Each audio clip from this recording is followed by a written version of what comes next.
Bismillahirrahmanirrahim. Assalamu alaikum students. Hope you all are fine. Today we are going to start mathematics grade 5th. Exercise 7a revision. Question number 1. Fill in the blanks. An acute angle is any angle greater than 0 degree but less than dash.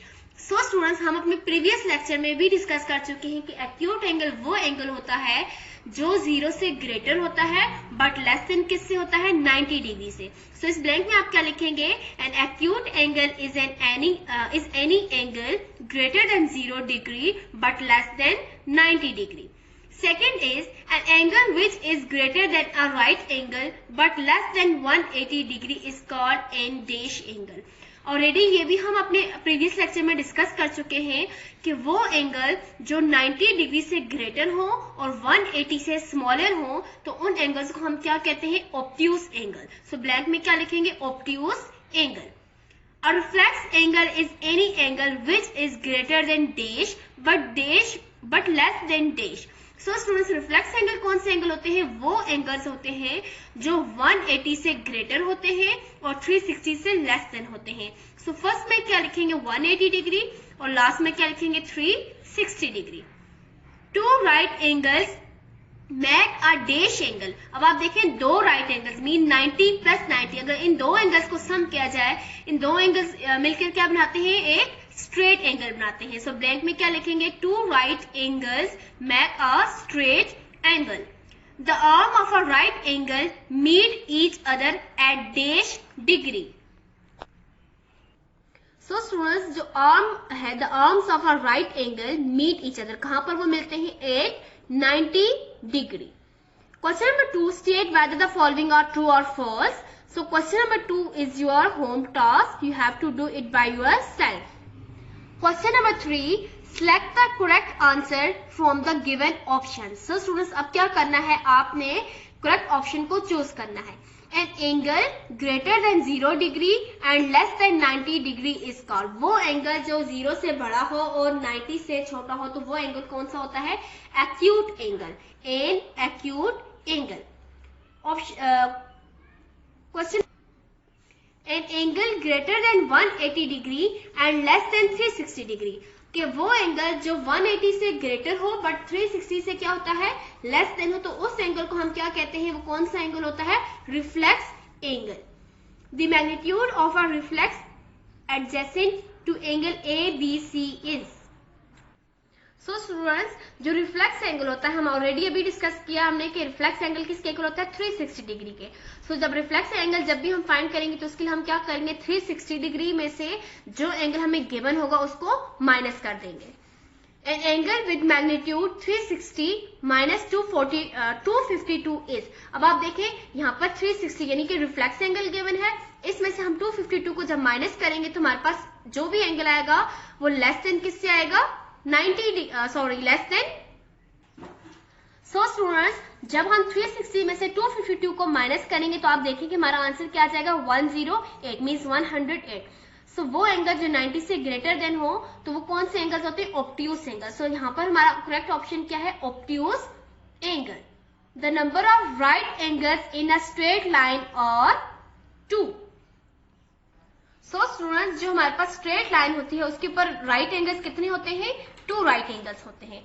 Next question है, measure the following angles with the help of protractor. So students, अब आप आज सीखेंगे कि protractor की help से हम angles को किस तरह से मेजर कर सकते हैं. सबसे पहले आप इसमें सीखेंगे कि हम प्रोट्रैक्टर की हेल्प से किसी भी एंगल को ड्रॉ कैसे करते हैं. देन आप सीखेंगे कि हम किसी भी एंगल को मेजर कैसे करते हैं.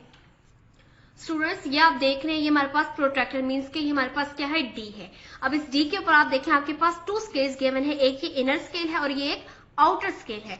अब हम जब भी एंगल्स ड्रॉ करेंगे या एंगल्स मेजर करेंगे तो हमें इन दोनों स्केल्स को देखना होता है कि हम किस स्केल की हेल्प से कौन सा एंगल लिख रहे हैं. सो स्टूडेंट्स, सबसे पहले हम एंगल ड्रॉ करना सीखते हैं. हम आज एंगल ड्रॉ करेंगे 90 डिग्री का एंगल. 90 डिग्री का एंगल ड्रॉ करने के लिए आप देखें हम क्या करेंगे. सो स्टूडेंट्स, जो राइट एंगल होता है, राइट एंगल को हम इजीली ड्रॉ कर सकते हैं. हम किस हॉरिजॉन्टल और वर्टिकल लाइन को ज्वाइन करके। सबसे पहले हमने एक एक लाइन ड्रॉ की है हॉरिजॉन्टली, और जिसको हमने नाम दिया है ए बी। अब हमने क्या किया है, इसके ऊपर प्रोट्रैक्टर को रखा है और देखा है कि 90 कहाँ आता है। आप देख सकते हैं, आप यहाँ चेक कर सकते हैं कि यहाँ इस पॉइंट पर हमारे पास कौन सा एंगल बन रहा है, 90 डिग्री का। तो हमने इस लाइन को यहाँ पर एक वर्टिकल लाइन भी ड्रॉ कर दी है। तो इस तरह से ही हमारे पास एक एंगल कंप्लीट बन गया। और ये कौन सा एंगल है, राइट एंगल, और 90 डिग्री का ये एंगल है। स्टूडेंट्स अगेन आप देख लें, सबसे पहले आपने एक हॉरिजॉन्टल लाइन ड्रॉ करनी है, horizontal line, straight horizontal line draw करनी है। उसको आपने नाम दे देने हैं ए और बी। अब जो भी एंगल्स, यहाँ पर मैं आपको 90 का एंगल दे रही हूँ, बट आप कोई भी एंगल यहाँ से ड्रॉ कर सकते हैं। हमने जब 90 का एंगल लिया है तो हमने प्रोट्रैक्टर को इस एग्जैक्टली हॉरिजॉन्टल लाइन के ऊपर रखा है, और फिर हमने देखा है कि 90 डिग्री कहाँ आता है, हमने उस जगह को मार्क किया है। और देन हमने लाइन जो वर्टिकल लाइन है सी और ए, इसको ज्वाइन किया है। तो हमारा ये कंप्लीट एंगल राइट एंगल बन चुका है। Now students come to the exercise page number 126. Question number 4 is measure the following angles with the help of protractor. अब हमारे पास ये एंगल्स ड्रॉ हैं, हमने जस्ट क्या करना है, प्रोट्रैक्टर की हेल्प से इन एंगल्स को फाइंड करना है कि ये एंगल किस डिग्री के हैं। सो स्टूडेंट्स यहाँ पर आप चेक कर सकते हैं, मैंने प्रोट्रैक्टर को इस एंगल के ऊपर रखा है। अब आप देखें यहाँ से लेकर यहाँ तक कि हमारे पास जो एंगल है वो कितना है, 30 डिग्री का। अब आप देख सकते हैं कि हमारे पास अगर एंगल राइट साइड की तरफ ओपन है तो हमने कौन से स्केल से एंगल्स को चेक किया है, इनर स्केल में जो एंगल्स है हमने उनको देखा है। तो यहाँ पर फर्स्ट क्वेश्चन में हम क्या लिखेंगे, हमारे पास एंगल क्या है, 30 degree.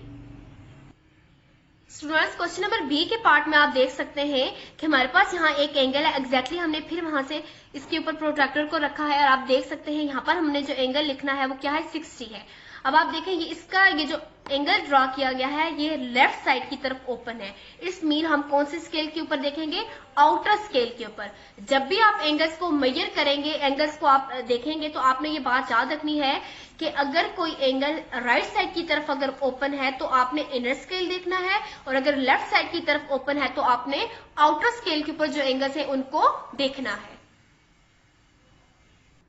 Question number 8, draw these reflex angles with the help of protractor. अब आपने क्या करना है कि अब प्रोट्रैक्टर की हेल्प से रिफ्लेक्स एंगल को ड्रॉ करना है। सबसे पहला क्वेश्चन गिवन है, reflex angle PQR equals to 320 degree.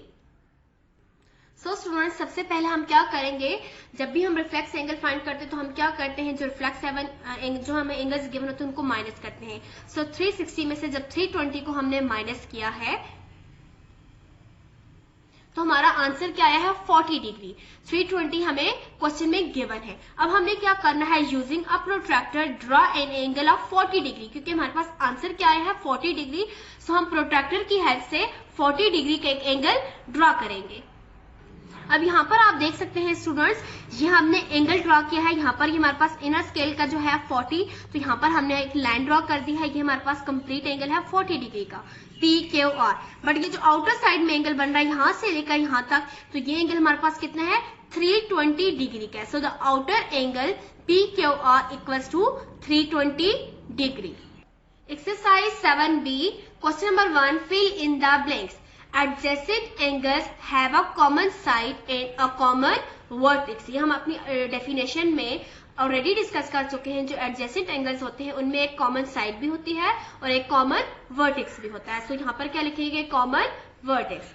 If the sum of two angles is 90 degree then the angles are, अगर दो एंगल्स को सम किया जाए तो उनका आंसर अगर 90 है तो वो कौन से एंगल्स होते हैं, कॉम्प्लीमेंट्री एंगल्स। ब्लैंक में क्या लिखेंगे, complementary angle. Two angles are supplementary if their sum is 180 degree, और अगर दो एंगल्स का सम 180 डिग्री आ जाए तो वो कौन से एंगल्स होते हैं, supplementary angles. So two angles are supplementary if their sum is 180 degree. We cannot find the dash of 90 degree angle. So we cannot find the dash of 90 degree angle. जो 90 degree का angle होता है उसका हम क्या नहीं find कर सकते, कॉम्प्लीमेंट्री एंगल फाइंड नहीं कर सकते हैं। If an angle is 85 degree, अगर एक एंगल 85 डिग्री है, then its supplementary angle will be 95 degree. कि अगर एक एंगल 85 है तो इसका सप्लीमेंट्री एंगल कितना हो जाएगा 95, क्योंकि 180 में से अगर हम 85 को माइनस करें तो हमारा आंसर क्या आ जाता है 95, इसलिए हमारी ब्लैंक में क्या आएगा 95। Question number 2, state whether the following are true और false. A, the supplementary angle of a right angle is a right angle. True. So students, first statement क्या है true. Second is the complementary angle of 50 degree is 140 degree. False. Adjacent angles share a common vertex. True. If angle ACB equals to 120 degree and angle KLM equals to 60 degree, then they are supplementary angles. True. The supplementary angle of an acute angle is also an acute angle. False. Select the correct answer from the given options. Part A, the supplementary angle of 70 degree is 110. So students, आपको पता है कि supplementary angles 180 के equal होते हैं. So 180 में से जब हम 70 को माइनस करेंगे तो हमारा आंसर आ जाएगा 110. Angle XYZ equals to 40 degree and angle PQR equals to 60 degree are not adjacent because they don't have a common vertex. अब एंगल XYZ और PQR में हमारे पास क्या नहीं है, ये हमारे पास इसलिए एडजेसेंट एंगल्स नहीं है क्योंकि हमारे पास कॉमन वर्टेक्स नहीं है. कॉम्प्लीमेंट्री एंगल्स किसके इक्वल होते हैं, sum up to 90 degree. The complementary angles of 10 degree is 80 degree. अब आपको पता है कि कॉम्प्लीमेंट्री एंगल किसके इक्वल होते हैं 90 डिग्री के. सो 90 में से जब 10 को माइनस करेंगे तो हमारा आंसर क्या आ जाएगा 80 degree. 100 degree and 80 degree angles और सप्लीमेंट्री एंगल्स. ये हमारे पास कौन से एंगल्स होते हैं 100 और 80, ये हमारे पास सप्लीमेंट्री एंगल्स हैं. Question number 4, find the complementary angle of the given angles. ये आपके पास कुछ एंगल्स गिवन है स्टूडेंट्स. अब इसमें से आपने क्या करना है, कॉम्प्लीमेंट्री एंगल्स को फाइंड करना है. Part A 65 degree. Question number 4, find the complementary angles of the given angles. तो सबसे पहले आपने स्टूडेंट्स क्या करना है, कॉम्प्लीमेंट्री एंगल्स को फाइंड करना है. पहला पार्ट आपके पास गिवन है 65 डिग्री. ऑलरेडी हम डेफिनेशन में डिस्कस कर चुके हैं, जो कॉम्प्लीमेंट्री एंगल्स होती हैं वो किसके इक्वल होते हैं 90 डिग्री. सो 90 डिग्री में से जब हम 65 को माइनस करेंगे तो हमारे पास एंगल क्या आ जाएगा 25 डिग्री.